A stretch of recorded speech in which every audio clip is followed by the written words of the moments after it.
Okay, so I'm Mackenzie Pankey, I'm Dana Mackey. I'm Billy Joe Maynard. and we are interviewing Rick Medsker for the 100 interviews for the Marshall Public Library. So, Grandpa, will you please state your full name? My legal name? Yeah. Richard Arden Medsker. Okay. When and where were you born? I was born February 6, 1948 in Terre Haute, Indiana, Union Hospital. Okay. Who are your parents and siblings? Ralph Arden Medsker, Virginia May Medsker. And who are your siblings? My siblings are Randolph Allen Medsker and Lynn Ellen Medsker. Where did you guys grow up? Grew up about 6 miles south of Marshall. And how many years have you lived here? I've lived here 67 years total. Okay. Who were your neighbors when you were growing up? My closest neighbors would have been Richard and Norma Murphy and Harold and Norma Miller. Were you close to them? As far as distance, we were about 200 yards from one and about 3/4 of a mile from the other. Were they your age? Judy Miller was Harold's daughter, and she was about 4 years older than me, and your family, who older than me, would remember Judy. In fact, she's some of your family's relation. She is actually, yes, some of your family's relation, the Mackey family. Did you have any chores? Lots of chores. When we were growing up, we had cattle, we had pigs, and we had chickens. So Randy and Lynn and I had chores to do, which were mainly of a morning milk cows early. We gathered eggs twice a day, and we, worked with the hogs. So we mowed the grass, we baled hay, we did all the things you do around a farm, which isn't really done so much now because it was so long ago. It was a different time. What meals did you guys have a lot when you were kids? That's really changed because every morning my mom fixed breakfast for everyone and we all ate together. At lunchtime, we called it dinner, okay? We called it dinner at that time, which is now dinner is, for some people, is like the evening meal. But at dinner time, she cooked again, and she cooked again for supper. So we had 3 meals where we all sat around the table and ate together 3 times a day. It's quite different than it is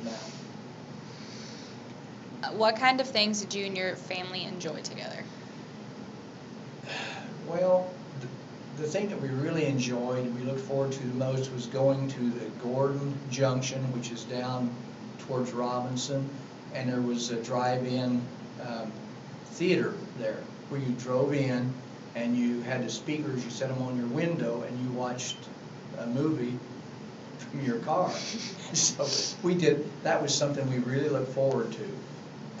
We also took trips like to Washington, D.C., Tennessee, Missouri. We took several trips. There's Canada when Mom and Dad took us, and so we look forward to those kind of things for just fun things to do. And we always fought in the back of the car. Where did you attend school? I attended school here in Marshall, South Side Elementary, then of course Marshall Junior High, and then graduated from Marshall High School. Then after I graduated, I went to Southern Illinois University and graduated from Southern in 1970. And then I took several courses actually after that, even when I was working at Indiana State University, to maybe see if I could become a teacher too. I had a degree in plant and soil science in 1970. And then I went back and student taught at Marion High School in 74, and then graduated again with another Bachelor of Science from Southern in 1974, which is really interesting because my brother graduated at the same time, and so we attended the same graduation ceremony as my second time through, and his first, which was kind of neat, because we have a picture of us together, you know, so, anyway. So what are some of your memories that you have of going through school? What are your favorite ones, do you think? Here in high school, probably. High school or college or everything. Maybe everything. Just all of them, like high school. Okay, you know, I'll start with grade school. I remember pretty much all my grade school teachers. They were they seemed like older women to me at that time, which they were really younger, because I'm old. They were really young at that time. Mm-hmm. But you know, I remember how much fun we had in school. The teachers I had a good sense of humor, but they also really expected us to really learn.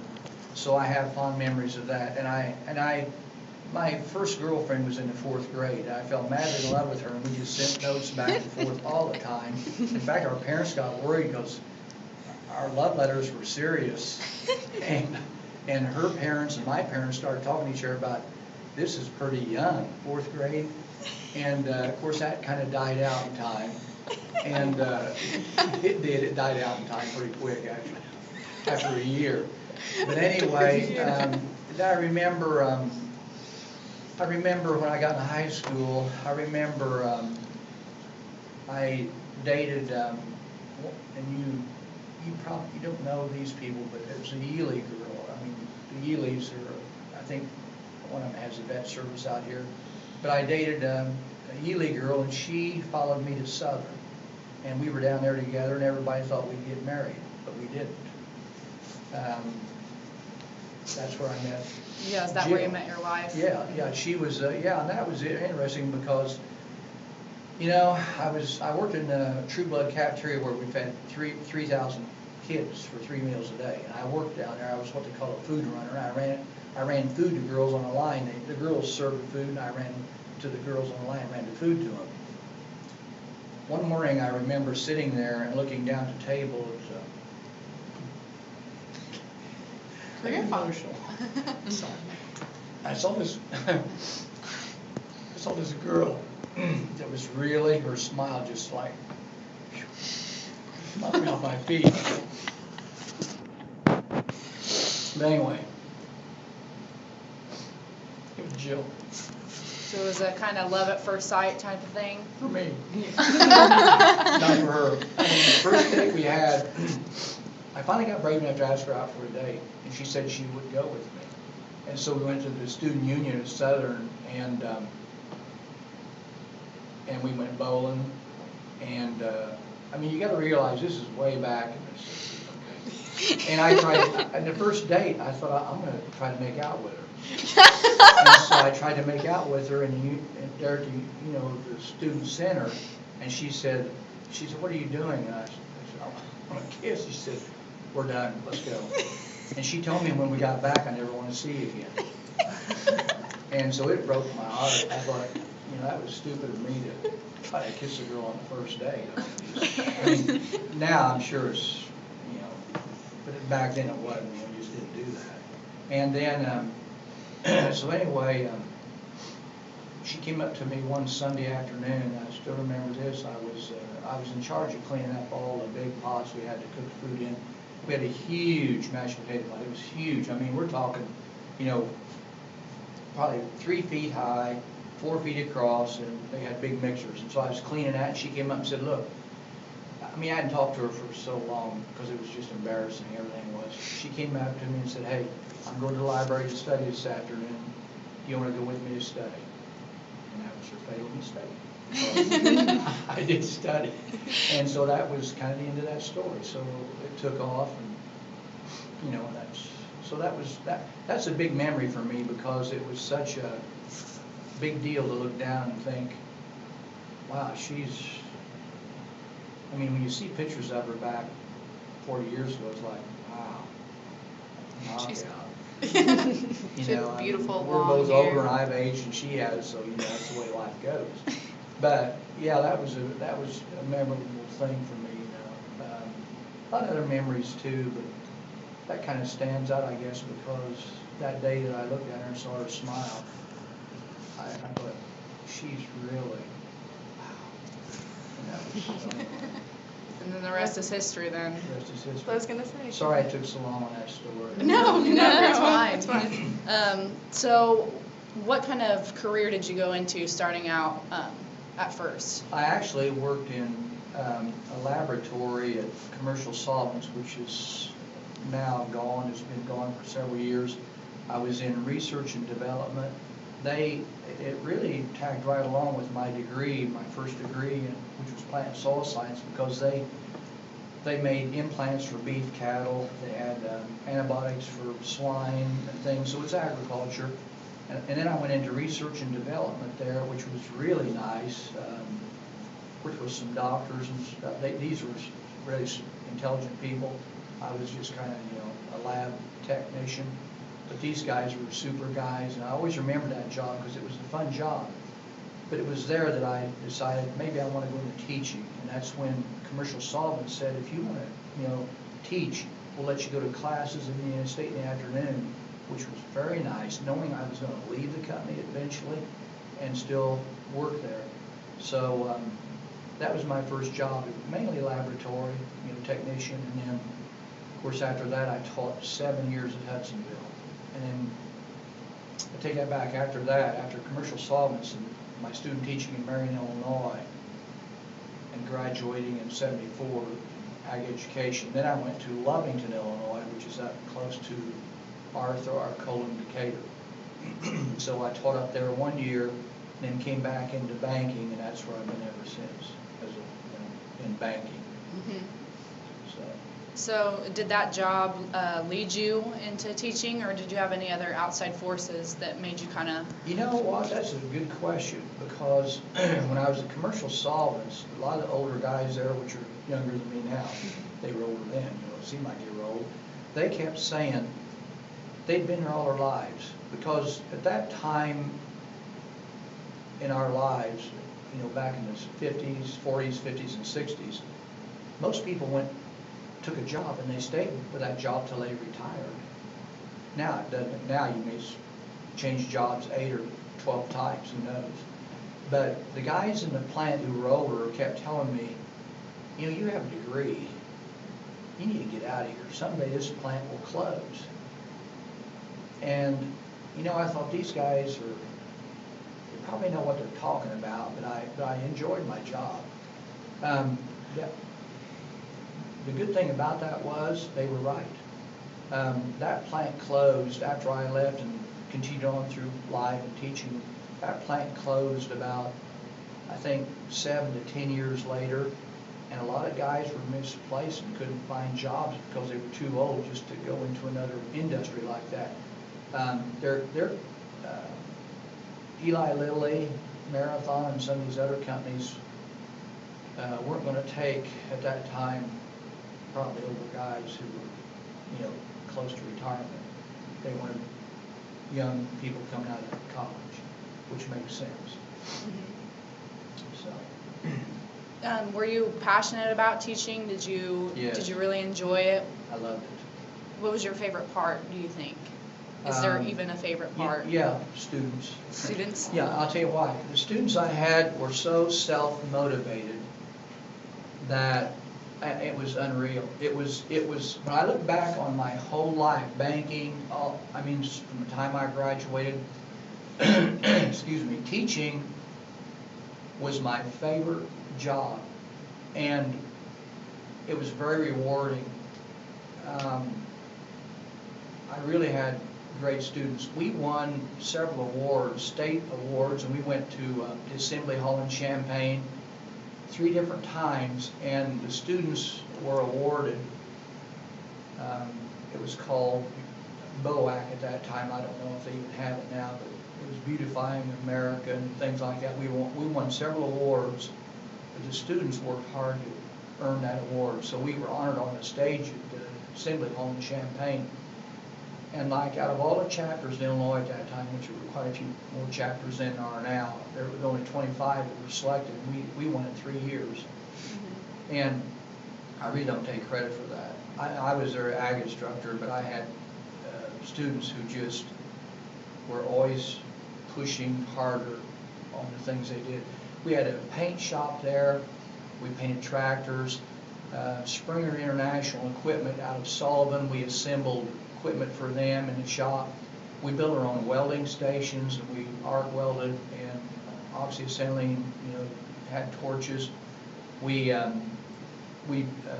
overhauled small engines, and I had 100 and some kids in class, total. And Hudsonville High School, I think I had a third of the students in ag, and they were, the thing I remember most about that too, which you couldn't do today, it's a different time, remember, was that sometimes I'd go over to get my mail, in the main office, because the shop was separate, and the kids, whatever they were doing when I left, they were still doing when I came back. They did not mess around.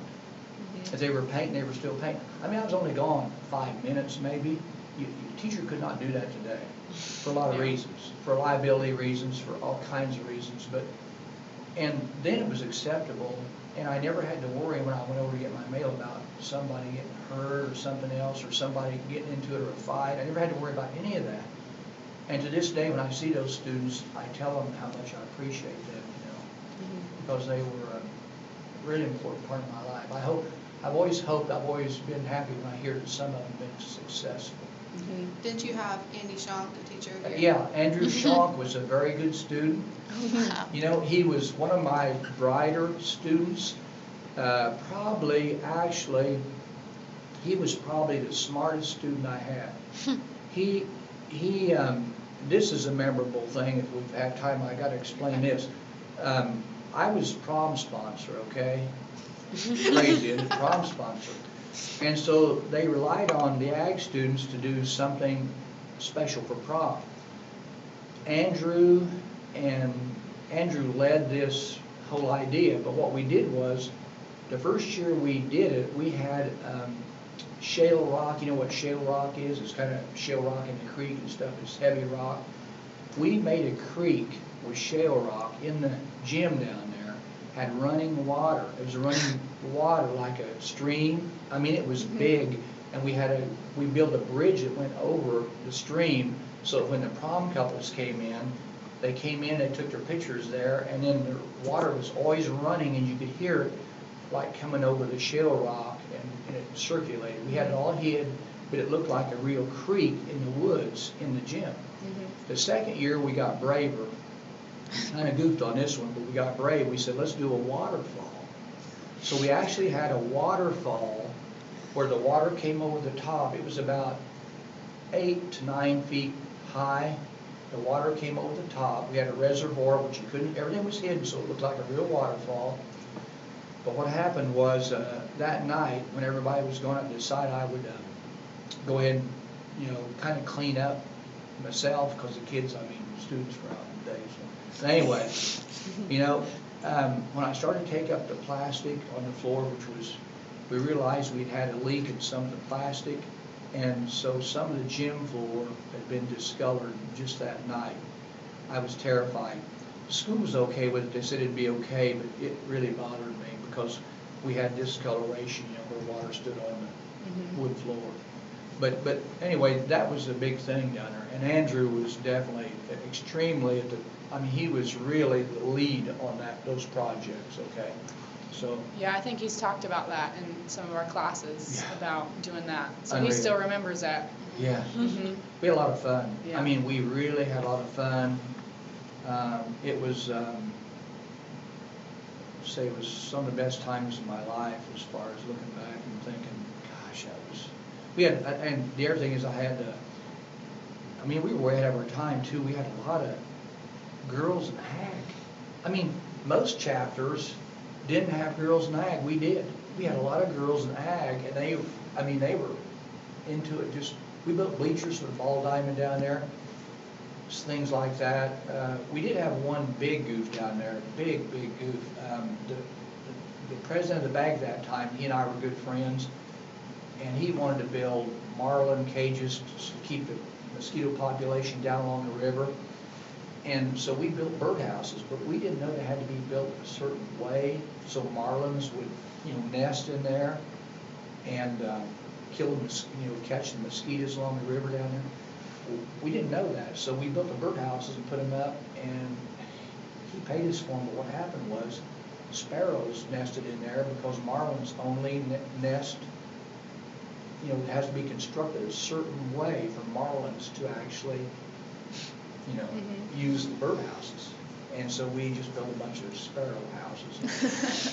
That was awful. I mean, nobody got upset with us, but I was thinking, I wish I'd have known that since we built them anyway. Yeah. Sorry I took so long on that. No, you're It's fine. Do you like substituting now? Yeah, I'd like to substitute again. It was a challenge, and I'll tell you why. People liked you. I mean, I heard a lot of good things about you. Yeah, and It's not just 'cause I'm I'll granddaughter. probably sub again. I don't know when. I probably will. Of course, I'm working part-time. My replacement, when I retired from the bank, the guy that replaced me quit, and they wanted me to come back full-time. I said, I'm going to do that because I'm retired. I can't. Life's too good. I don't want to do that. I did go back part-time, so I'm working 3 days a week. I do want to sub again. I love the students. I mean, I do. I mean, I have a real desire to be with students just like I did then. Students have changed some. Yeah, probably. Yeah. I mean, they really have. But here's what I do know, okay? The majority of students, by far the majority, are still really great students, great kids. But our society's changed, there's so much that's changed. And so when I subbed here, yes, I enjoyed it.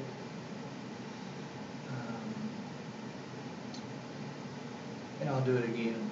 Because there's something inside of me that draws me back to I don't like to use the word kids, since I'm an adult, to the kids. Something there just draws me back and says,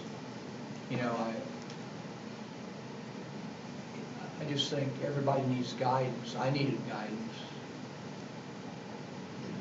And so everybody needs some guidance. So. Well, all right, that's it. That's it. Thank you. Thank you. So